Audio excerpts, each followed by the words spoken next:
Good afternoon, everyone. Thank you very much for joining us. This is Startup Talent Q&A. It's our 179th session. We've been doing these now for over 4.5 years, where we seek to help founders with whatever questions you may have in terms of that people journey of yours, whether you want to know how and when and where to find maybe the right co-founders or business professionals, perhaps those early stage employees, how much to pay them, how to interview them, how to build your company culture, and all that jazz. There literally are no wrong questions. And there's no need to be shy because it's a learning curve for us all. In these 4.5 years, we've had about 290,000 people that have tuned in. And none of that, though, would have happened without people like our amazing panelists that we have here today. What we'll do is have some quick introductions. We'll open it for some do's and don'ts that are important when it comes to early stage startups and hiring. And then we'll go on to some questions. There's no need to be shy because it's a learning curve for us all. So without further ado, some introductions. My name's Anton Call. I'm an Albanian in London working with startups normally right after they get investment. I embed within their teams and help them hire and keep the right people. I also do some growth advisory work with a few other startups and some accelerators. I help some angels and family offices with their due diligence and their assessment. Thanks, Anton. Hi, everyone. And it's my first of the year, so a belated Happy New Year to everyone.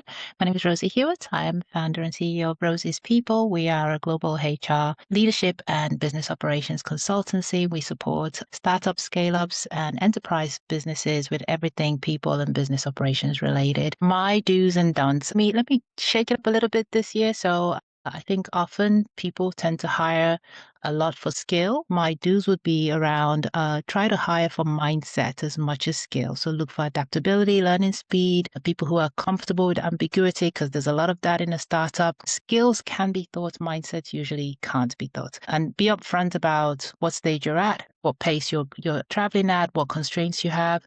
The right people are attracted by honesty, not polish. My don'ts would be don't hire people purely based on big company CVs and brand names. Some people work in big, brilliant companies, but they may struggle in an environment without structure, which tends to happen in startups. So they're used to having resources, they're used to having certain parameters that they work within, structure, etc.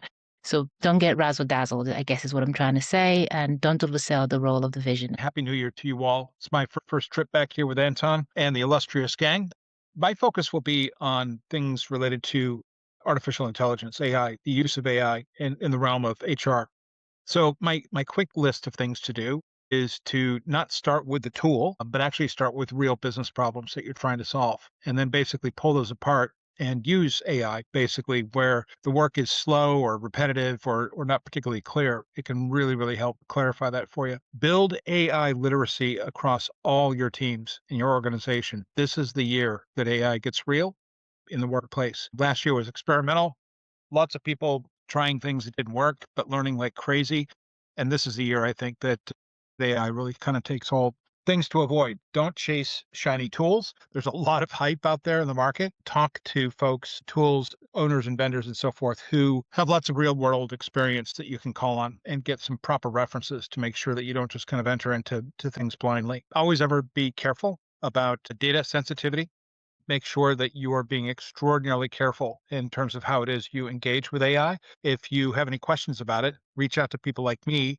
More than happy to talk to you about it and ensure that you don't blow something up accidentally. And otherwise, don't silo AI with just a tech person. AI is meant to be democratized, meant to be used by all of us, for all of us, to get a lot of amazing things done.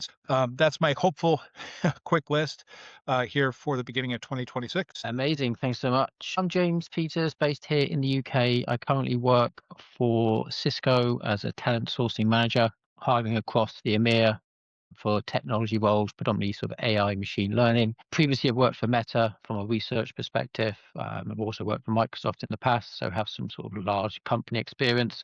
But I've also had 5 to 6 years working with startups, predominantly in London, but also in some other locations like Sweden and Finland before. Series A startups just after funding, helping them build out their first product and engineering teams. There's some up to Series C as well. And I have also consulted for an incubator in the past and helped seed businesses as they look to start putting some processes in place, a little bit around sort of do's and don'ts. So I always say do hire for pressure, not just for potential. So look at past performance, look at how under stress, that sort of predicts future behavior. Do define the problem before the role. So I always say that clarity beats headcount. Always hard to solve a specific bottleneck you currently have. Do slow the decision, not the process. So I always talk about fast pipelines, thoughtful in final calls as well. Do test for ownership, especially in the startup space. And hires, I would always say, don't hire to relieve sort of personal pressure. Urgency creates expensive regrets in the future. Don't confuse confidence with competence. Look at value, not just the substance. And don't overvalue pedigree. Startups can break people. I've seen that before. So look at people who have experience in startups previously. Is some advice I would have. Hey everyone, my name is Margaret. I have been working in the talent space for 20 years, primarily as a recruiter, hiring for tech companies, both startups, Series A, B, C, and D, and also large tech companies. I've hired across all different functions and levels and also in many different geographies in Europe, US, Latin America, even in Africa. And apart from that, I do a lot of interview training and coaching. So in terms of one do and don't, so one do would be to hire for potential and problem-solving ability and not just experience. So in early stage startups, in my experience, roles evolve faster than job descriptions. So you need people who can learn quickly, who can adapt, and who can actually figure things out with limited direction. So in practice, that just means looking for transferable skills rather than one-to-one role matches. Even like asking questions like, if you joined next week, how would you approach growing signups with no paid budget if you're hiring a marketer? So, and also like assessing ownership, how they talk about past work. Do they say we or I? Do they, show initiative? So in general, my experience, startups change direction very often. So someone who can only operate within a fixed process will struggle. So you need someone who's curious, who's adaptable, and who's a problem solver. And in terms of don't, I would just say like, don't just hire reactively just because you are stretched thin. Typically reactive hires almost always cost more time and morale later. And before opening a role, just ask yourself, what problem will this person solve and how will we know they've succeeded in 6 months? And if you're unsure, just hire a contractor or advisor short term to validate that need. So that's it from me. Wow, that is amazing. Thank you very much, Tim. Really appreciate that. Well, you've heard them, everybody. We've got some amazing people with us today. They're going to be here for the next 45 minutes now, 44 actually. So if you do have any questions in terms of finding and keeping the right people for your startup, or perhaps you want to know about how much to pay people, how to interview them, how to empower them, how to build the right company culture, and all that jazz, this is the place to be. The way we'll run this is quite straightforward. If you're on our call here on Microsoft Teams, you simply drop your question in the chat. We give you the mic, you introduce yourself, and then fire away. If you're on the live streams, though, please be aware that unfortunately we are unable to monitor your questions there. So you'll have to join us live here on Microsoft Teams. And the quickest way to do that is to go onto our website, startuptoscaleup.club. So again, it's startuptoscaleup.club. You scroll down a little bit, you'll find today's question, today's session rather, which is Startup Talent Q&A 7 to 9. You click join. It's a quick registration. That gets you a way for you to go and register on Luma. And on Luma there, you'll find the link to tune in. Being audio only means you can tune in from anywhere via any platform or device. And again, there are no wrong questions, so please do feel free to type in your question and then we'll give you the mic and introduce yourself. And so we'll go on to our first question. This is from somebody in, where are they? Brighton. Okay. So we're running a seed-funded health and wellness startup in Brighton where we develop online mindfulness programs for corporate clients. I'm noticing gaps in our ability to engage remote employees effectively. Many team members express feelings of isolation, which impacts their motivation and productivity. Given that we operate on a limited budget, what cost-effective ways can we implement regular engagement practices to support remote well-being? How can we also create a structured feedback loop that allows us to gauge their satisfaction and identify potential issues early? Right. This is an interesting one. So they're a company that provide well-being, but they want to know how to provide well-being to their own workers. Interesting. Okay.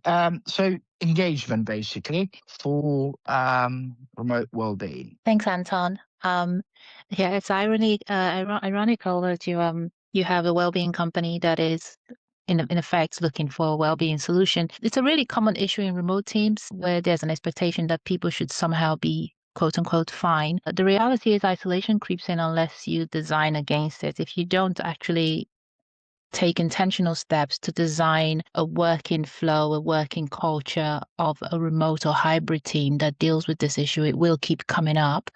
On a limited budget, what would come to mind would be effective things that you could do would be creating predictable human touch points. What that means is regular lightweight one-off initiatives, maybe not so one-off, but they should be regular. For example, weekly team chicket, optional virtual coffee chats. I mean, previous companies always advise we'd use like Slack. Have like a weekly event that sort of gets everybody involved virtually. We created something like that when I was at Kuda.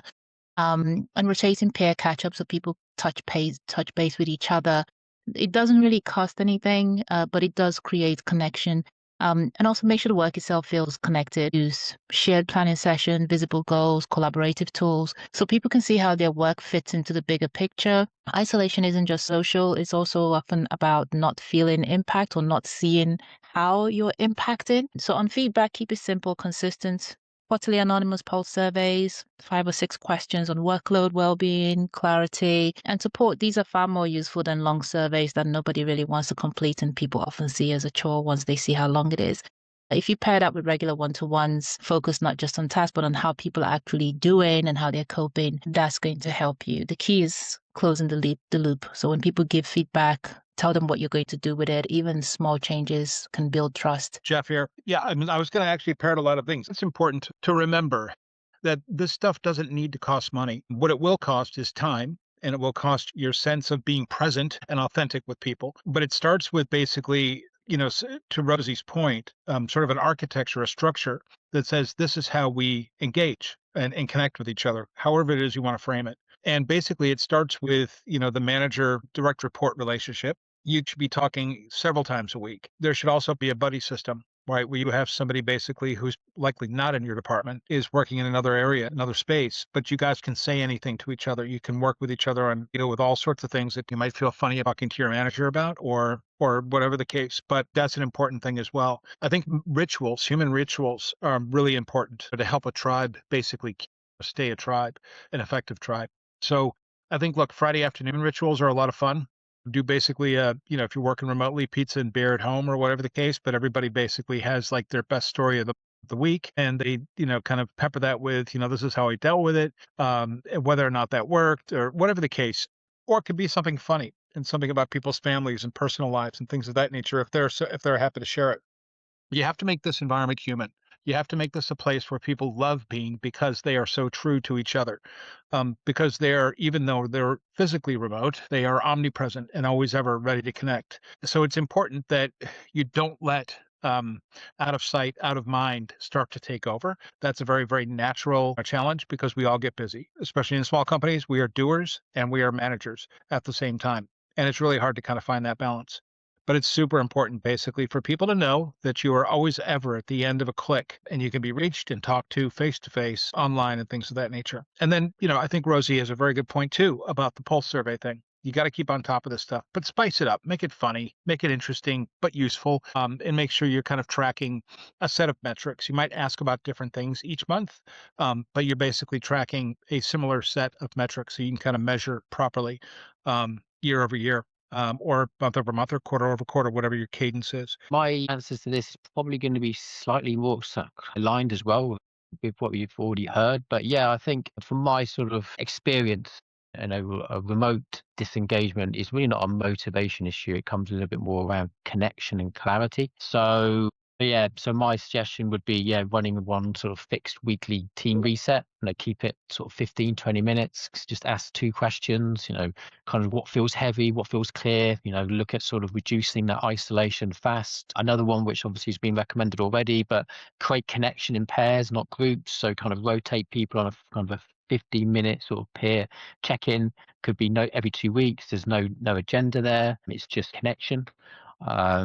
Because I have a coaching background, then there's going to be an element of sort of coaching, which I'll lead into this, but I'll look at sort of, regulation. So maybe starting meeting 60 seconds, of breath work. It costs nothing, but it improves presence dramatically. And then what's already been discussed, using bi-weekly pulse questions, what's draining energy right now, what would make next week easier and better. Just sort of track patterns which you see, track feedback. I think isolation starts to drop when, things become a lot more human and a lot more responsive. So that would be kind of my short answer for that. Potentially one underrated lever is visibility of impact. So remote people, they feel isolated when they can't see how the work matters. So perhaps creating a simple weekly impact log in Slack or Notion, where each team member posts one thing that they shipped, or one customer insight they learned, or one thing that they need help with. So it takes, a couple of minutes, but it creates momentum, recognition, and also cross-team awareness. And you can maybe also run like a monthly customer reality check where you share one client email, one testimonial, one renewal risk, one usage trends as an example. So like when people feel close to the mission and customers, motivation rises as well. Another one that you can try is, instead of having these random social calls, which I don't want to say random, we use Donut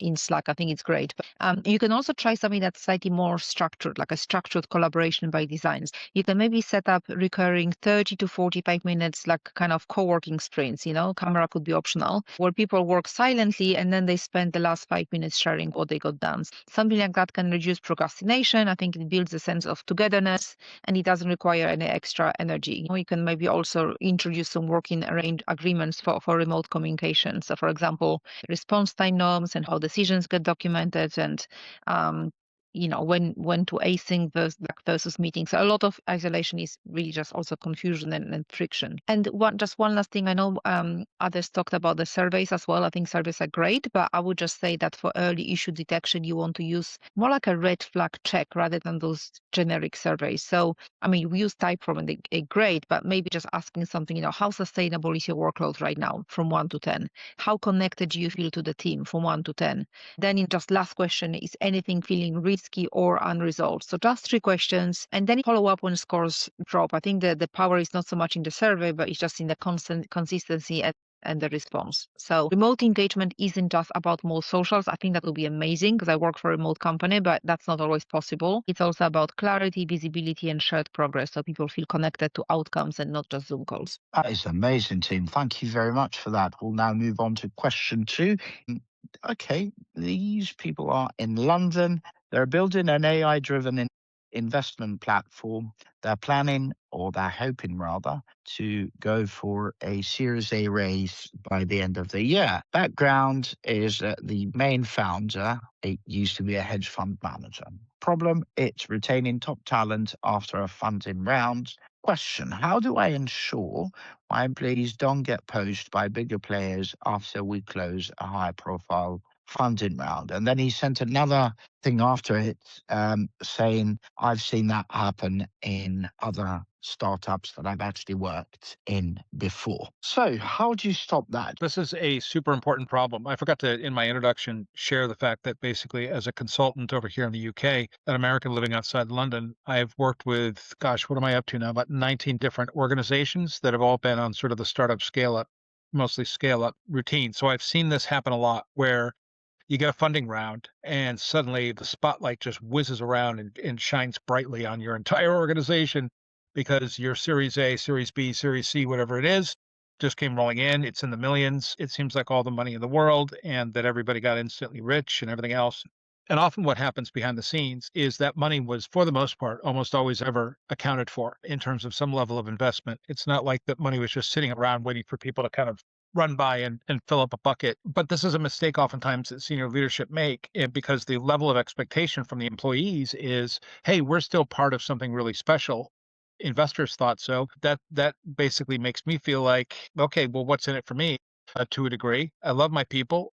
I love working with my peers. This is a great place to work. But end of the day, recruiters are suddenly hammering me and saying, well, you're part of this company that's super successful. How would you like an opportunity where you get paid double? And that's the kind of crazy stuff that happens in fintech world. So that being the case, quick advice is you don't basically retain your people by hiding them, right? You got to figure out how to deepen your level of commitment with them. And basically after a big funding round, what they care what your employees want to hear is clarity, ownership, and growth. They basically want to know, what is this going to do for me in terms of this? And that means, taking a look at giving people meaningful equity refreshers, a bit of a boost themselves for, number one, sticking around, number two, working crazy hours, number three, caring about the company as much as a founder does. And hey, by the way, here's how we show our thanks for that, by basically giving you a bigger wedge of the organization. And also, we're going to be super clear. We're going to be super honest with you. We are not going to hide in our offices and pretend like we don't hear our employees and just focus, frankly, on hiring new ones. We are going to basically take care of our tribe, of the people who kind of got us to this point, and look after them. So that would be my suggestion. Be real with your people, talk to them a lot, give them a bit of a kick and a refresher so everybody feels like they benefited from this heavy lift, and yeah, take it from there. Great. Thanks so much, Jeff, on that. From my perspective, so yeah, this is in the past, a lot of the times I was drafted into startup hiring just after that Series A funding. So just as the money had hit the account and they were starting to scale. So what I always found is really top talent does not leave because of money. They leave more around sort of meaning or growth, or the trust in the sort of CEO or the leaders of the business. It has weakened at some point. So it's a lot around more of a cultural drift than any sort of cultural drift, and more of a psychological distance where people do leave rather than it being for money. So I look at these three things. So first is just locking in clarity, tell people exactly what the Series A changes mean for the business and for themselves. I always found, kind of uncertainty around this creates a lot of exit type based conversations. The second would be to tie talent into the mission. So it's not just equity, and that's going to be helpful, but tie into the mission. What I found, high performers really stay where impact is visible, ownership is real, and decision making is close to the business, and everyone's a part of it. And the third bit is really growth paths. So look at employees and what they can become in the next sort of 6 to 12 months, and always find alignment with the business's values are far more than anything from around compensation. After a high profile round, you will definitely get talent attention. I remember when I worked for Yieldify, which was a company in the MarTech space, a SaaS company, like it was over 10 years ago. But again, when we got Series B, we definitely started getting talent attention. Well, me personally as well, but also a lot of people who are working for us. So you definitely can't fully prevent poaching, but you can also kind of make leaving feel just not a good idea. And already talked about it's a good mix of equity structure, day-to-day kind of retention, hygiene, career narrative. So firstly, making sure everyone has clear vesting, refreshers for high performers, and just a credible path to a meaningful upside. A lot of companies think that the initial option grant is enough. Ideally, you want to offer a little bit more. And if you also can't offer more cash, you can maybe use retention levers like milestone-based option top-ups or retention bonuses for critical roles, and they could be tied to 12 to 18 months goals. Also, bigger companies that might want to try to poach your people, they obviously they win on comp and prestige, but as a startup, you will win more on autonomy and impact. So make your value proposition very, very clear. Like, here's what you will own, how your work moves the business. This is how your role grows post Series A. People, not always, but people most often stay when they can see a future and when they feel recognized. So I think that will be also very important. Also. Control the narrative after the round. So funding creates a lot of hype externally, but at the same time, internally, it can trigger some uncertainty. Will they hire above me? Will culture change? And culture probably will change.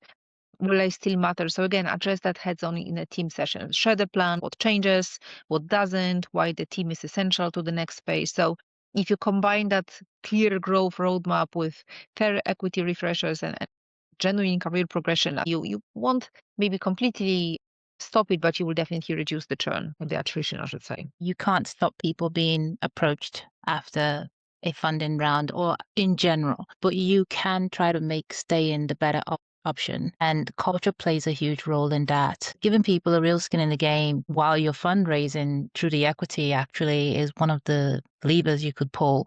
But it only works when it's handled with absolute transparency. Equity conversations should always be followed up in clear written terms so people understand what they own, how it vests, when they can realistically expect anything, if anything, because sometimes it's like buying a winning lottery ticket, but you never know what it's going to pay out or if it's going to pay out, and what staying longer actually means for them. That trust is foundational to culture. As my peers have mentioned earlier on, you do need to have that visible progression. Even at Series A, people want to see a clear career path linked to tenure and contribution, not vague promises. A lot of startups make the mistake of not having HR people working with them or, supporting them at that stage, thinking it's too expensive. But I would actually argue that one of your first hires should be somebody that understands people operations, people strategy, that can really help to advise you to make sure that you're building these things properly.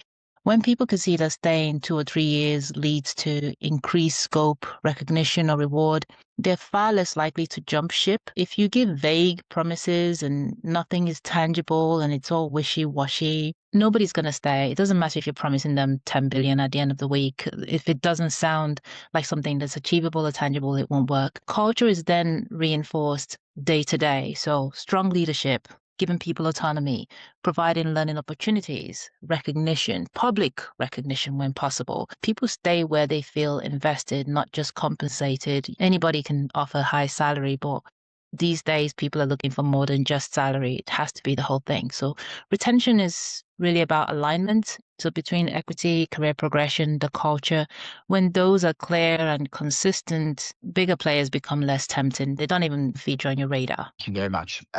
Not sure if you've noticed, but lately I try not to get involved with advice because there's a reason why I get some of the best people in our ecosystem to join us. I can't help it. Pretty much focus on two things. Sum up what the amazing panelists have said. So treat people right, give them the opportunity to grow and take accountability, and also pay them right. On the other hand, things that are worth mentioning is that one, I see this happening even before big raises, especially after, where founders expect their people to see that startup like it is their baby too. It's not. It is your baby, and we get it. You have to work 25 hours a day. I do, unfortunately, but you shouldn't expect others to do that. Something I see happening almost every time when there's a huge raise is that often founders think that huge raise is going to solve all their problems, when actually, is more often than not, it's completely the opposite, because it opens so many other avenues and cans of worms that you completely forget. So bear that in mind, basically, and try to remember why you started this in the first place. Next question up. So, as the co-founder of a pre-seed agri-tech startup in Norwich, focused on building AI-driven soil analysis tools, we're challenged by a lack of industry recognition and limited funds. And they put limited funds in big, bold letters on the message that they sent.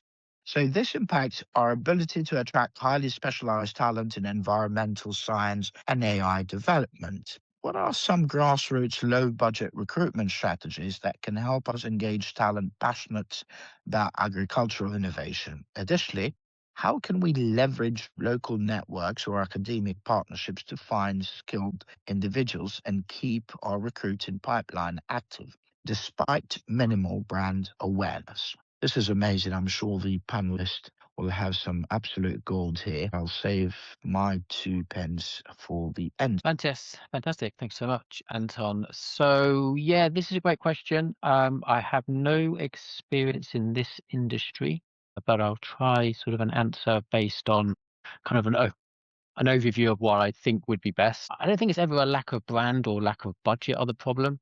I think when you're at pre-seed, obviously you're never going to be able to compete from a salary perspective when bringing in talent. But where you do win is a lot more focused on the mission proximity, and proof of thinking. So I would look at sort of maybe these 3 areas to initially focus on. First would be to recruit in public, and so it'd be like really sharing real world problems that you are solving, whatever that looks like. Obviously, in industry, I'm talking like could be, like soil data, or any sort of models or trade-offs, anything, or any particular failures you're coming across. So I always feel as that mission-driven specialists, really follow work that matters. So I think with that information, you can maybe start to gather an audience of people who are interested in what you're doing. And the second part would be about building partnerships or micro partnerships. So engaging with local universities.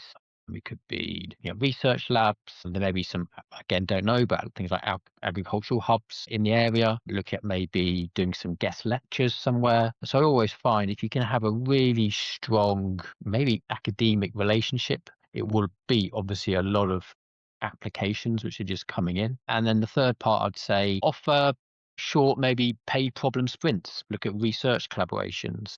Just sort of look at that type of work. So that would be sort of emphasis where you can keep the pipeline as active as possible, but with people who are very keen and interested in what you're doing. If you are a pre-seed with low brand awareness, you definitely won't win by just posting jobs and waiting. You probably won't get any relevant applications. So it's about going where that kind of talent already is and then offering them a credible reason to join early. So I would also start with sourcing. I don't know, you probably don't have a recruiter, but you might just have to do it yourself, like even on LinkedIn, So you want to do some grassroots sourcing that feels personal and not just generic, recruitment messages. So build a short list of 30 to 50 people, who are already working in like soil or climate or agronomy or, whatever. And then just reach out with like a really tight message that's personalized to each person. Like, what problem are you solving? Why it matters? What you built so far, and also the specific challenge that you want their help with.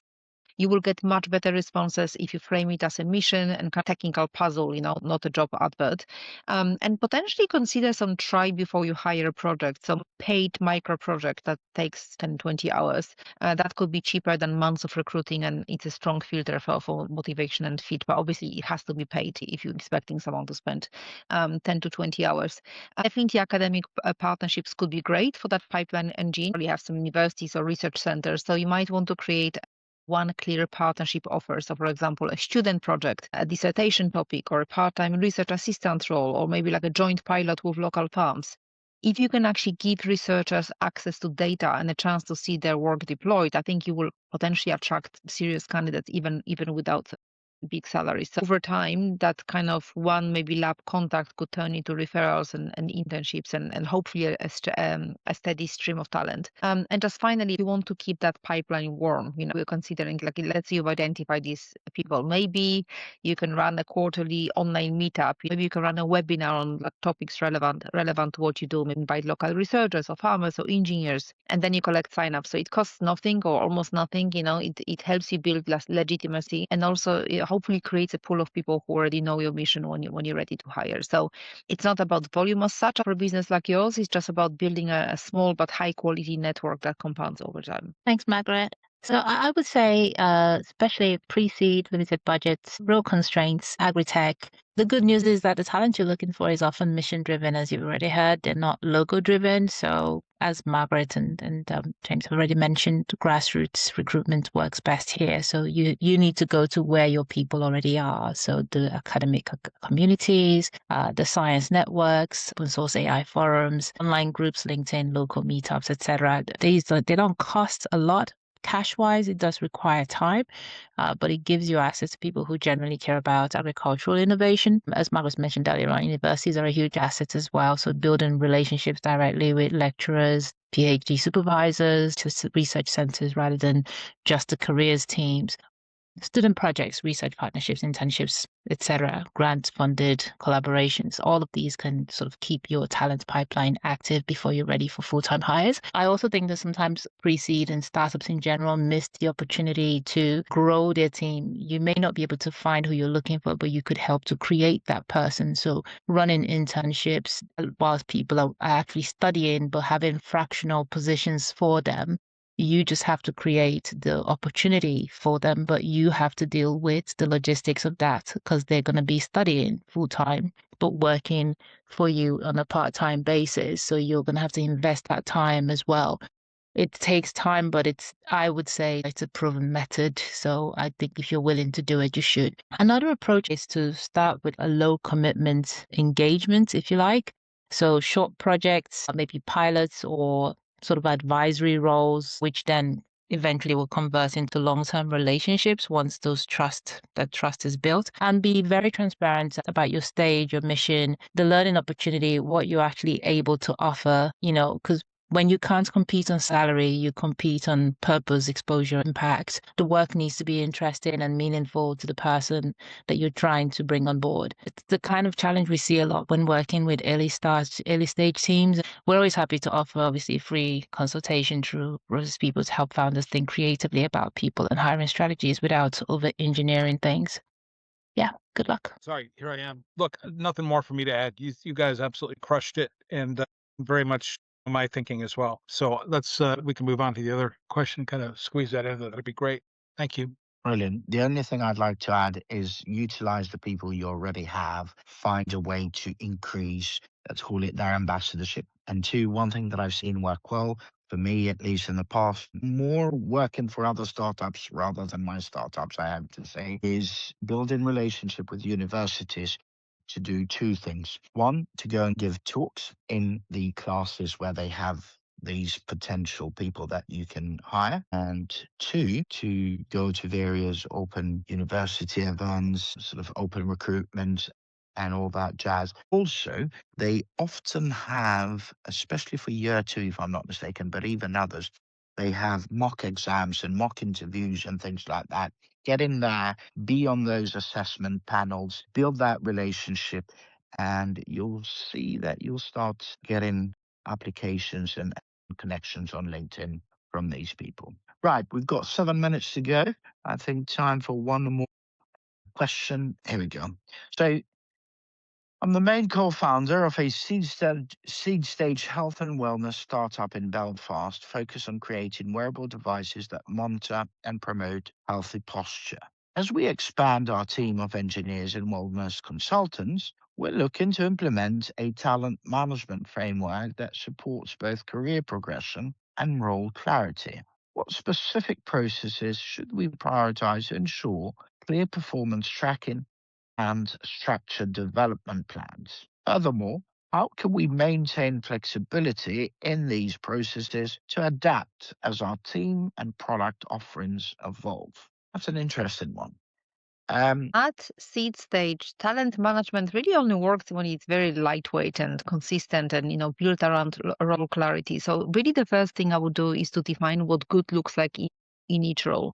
And we've done it for all the roles at Mixmax. So create simple role scorecards for engineers and those wellness consultants that outline core responsibilities. What are the success metrics? What are the expectations at each level? So say junior, mid, and senior. And then you can run a basic performance rhythm. So maybe monthly one-to-ones, focus on priorities, blockers, and growth, and then have a quarterly review that looks like at outcomes delivered and behaviors aligned to company values and also areas to improve. So that gives you clear tracking without feeling heavy. And then in terms of development, I would just keep it very practical, tied to what they actually do on a day-to-day basis.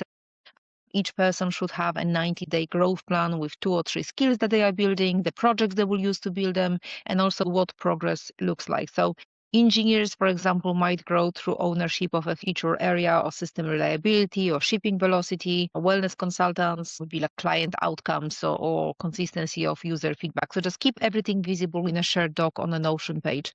So it's easy to track, update, and then discuss. And just finally, to stay flexible, just review role scorecards and development plans every quarter and just adjust them based on what the business needs right now. So I would avoid locking people into very rigid job ladders too early. In a small company, just focus more on growth through expanding scope and ownership and not just titles. If you keep the framework simple and review it regularly, you will get that structure and clarity without losing the agility that you need at seed stage. Yeah, that's a brilliant synopsis. Jeff, again, I think you're absolutely right. It's seed round. Look, everybody is expected to be extraordinarily real with each other. There should be very little, if any, bureaucracy around this, and certainly no bureaucratic corporate speak with regard to these things. So look, clarity is really, really critical. I know it's hard, and sometimes you have to kind of deal with some potentially ugly truths when you're having to be clear and transparent with people. But it's much more important to be honest than it is to be hiding anything, especially at this very early stage. So just be really clear with people about what is expected of them and be realistic as well. And make sure that they are part of that conversation, that they're not just being told how to do things. But it is important to share like what it is you generally, kind of expect and what the culture of the organization is doing. It's really important too to help people see the future of the company. So be really clear about what your growth vision is and do yourself a favor and check it, make sure it's always ever right, and then repeat it a lot because people really hold on to that stuff, especially when time gets tough. Start with, I think Margaret kind of mentioned this, but this notion of crystal clear role definitions. This is not about having an HR department and being hyper compliant and rigid with job descriptions. But what we're saying, I think, is when you create a job description for people, make sure that you include what the key performance indicators are. How is this job and its outputs going to be measured? Also include any kind of objectives and key results for the upcoming year. And just be really clear about what is expected of this role to deliver. A lot of times people don't do that. And it's a really ugly surprise. Great to get a new title, great to get what is perceived as a promotion, but then you open up the bonnet and you look underneath and you're like, oh dear God, I have to do all of this? I had no idea. And that can really kind of suck the life out of an individual when they're kind of going through this. So be really clear about core responsibilities, what success metrics and what kind of key results are expected of them, and used outcome-based performance tracking. Okay. Be super careful about your own personal biases, about issues related to recency or halo effect or any of those kinds of things. Be really clear about measuring the effect of the outputs and the timeliness of those things, and just be really clear about communicating how it is you perceive those things. I would say this is one of those questions where context really matters. The right talent framework depends heavily on the stage you're at, the roles you have today, and how work actually gets done. What works at Series A can be completely wrong at seed. At seed stage, people don't need complex frameworks, as we've heard already. They need clarity on role expectations, how to succeed, how is success defined right now, how progression might look as the company grows. That clarity is what then creates that culture.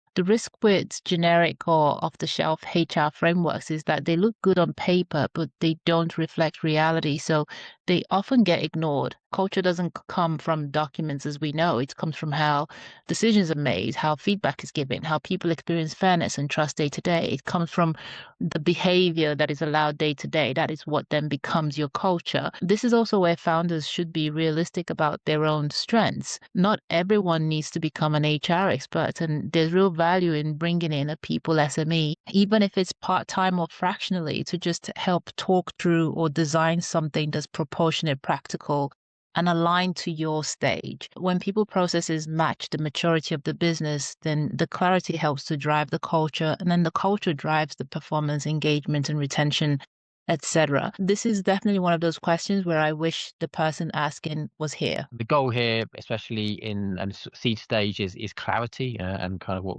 people have already touched on, not bureaucracy. So I would just look at 3 areas or 3 processes. The first would be find outcomes, not just activities. So look at each role and really define 3 to maybe 5 outcomes tied directly to that role, which are product or have a product or customer impact. So then performance tracking just becomes very, very, very sort of simple. The second area would be, those quarterly growth conversations. So again, just 3 questions: what's working, what is blocking progress, what skills matter next. Just creates progression. It's not rigid. And probably the third area I'd look at is separate the role clarity from it being too rigid. So again, touching on those 90 days review, looking at contribution, just keeping responsibilities really clear. So it's just keeping flexible and keeping everything as version. So look at roles and career paths and metrics and look at the version 1 of that. And then obviously it's an iterative process as things continue to grow. So that's what I would say. Strong teams, I think, scale when I think expectations are very explicit and growth feels intentional rather than structured, and this reduces a lot of anxiety and keeps momentum moving forward fast. Thank you very much to all 4 of you. Any parting words from you? Just thank you everyone for joining today. I hope that you're leaving with a few ideas that you can apply immediately, and at that early stage, small improvement in hiring and clarity and communication really make a big difference. So just wishing you all the best as you grow. Yeah, very similar. Thanks so much, Anton, for having me. Thanks, other panelists, fantastic answers. It's great to be a part of it, and hopefully we've all contributed in a way which helps these businesses grow to the next level. Well, thank you very much to all four of you. And of course, thank you to everyone that tuned in, those on the live streams. Nevertheless, thank you to those of you that sent questions. Next time, please join us here interactively on Microsoft Teams.